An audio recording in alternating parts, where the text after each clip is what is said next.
Hi అండి, welcome to Sujatha tech world. ఈరోజు మనం రవ్వ కేకు ఎలా చేసుకుందాం చూద్దామండి.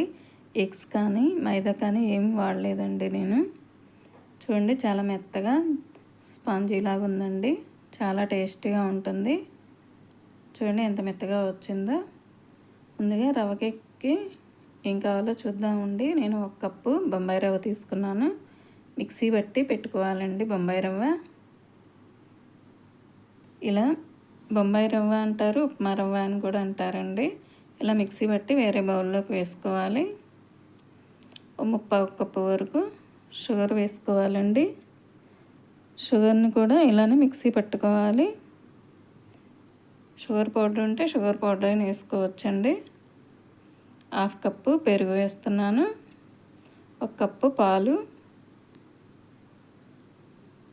ఇలా అన్నీ వేసుకోవాలండి. నేను మిల్క్ పౌడర్ 2 టేబుల్ స్పూన్లు వేసాను. మీరు మిల్క్ పౌడర్ లేకపోతే మైదా పిండి అయినా వేసుకోవచ్చండి. 1/2 table spoon baking soda, 1 table spoon వరకు బేకింగ్ సోడా పౌడర్ వేసానండి. 1 కప్పు ఆయిల్ వేసి ఇలా కలిపానండి మొత్తం. 1 టేబుల్ స్పూన్ వెనిలా ఎసెన్స్ వేస్తున్నాను.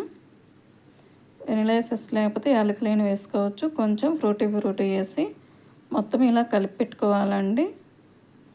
ఇలా కలిపి మనం బాగా కలపాలండి. అన్నీ కలవాలి. పక్కన పెట్టుకోవాలి 10 మినిట్స్ మూత పెట్టేసి. మనం కేక్ బేక్ చేసుకోవడానికి ఈ బౌల్ తీసుకుంటున్నాను. 5 మినిట్స్ ఇలా హీట్ ఎక్కాలండి. మనకి ఇలా 10 మినిట్స్ తర్వాత చూస్తే ఇలా ఉంటుంది. చూడండి, వేరే గిన్నె తీసుకొని నేను కొంచెం ఆయిల్ రాసి గోధుమ పిండి చల్లానండి గిన్నెకి చుట్టూ. ఇలా చల్లాలి. మనం పక్కన పెట్టుకొని ఉన్న ఈ క్రీమ్ అంతా వేసుకుందాం. చూడండి, మొత్తం వేసుకొని ఒకసారి ఇలా కదిలించండి. ఖాళీ ఏమైనా ఉన్నాయని సర్దుకుంటుంది. చూడండి, ఇలా వేసుకోవాలి. మనం స్టవ్ మీద ఈ హీట్ ఎక్కిన తర్వాత ఒక స్టాండ్ పెట్టుకోవాలండి. స్టాండ్ పెట్టుకొని, స్టాండ్ లేని వాళ్ళు వేరే గిన్నె అయినా ఏదైనా పెట్టుకోవచ్చు. కొంచెం ఫ్రూటీ వేస్తున్నానండి పైన, కలర్ఫుల్గా బాగుంటుందని. చూడండి, ఇలా పెట్టేసి 1/2 అవర్ ఉంచాలండి.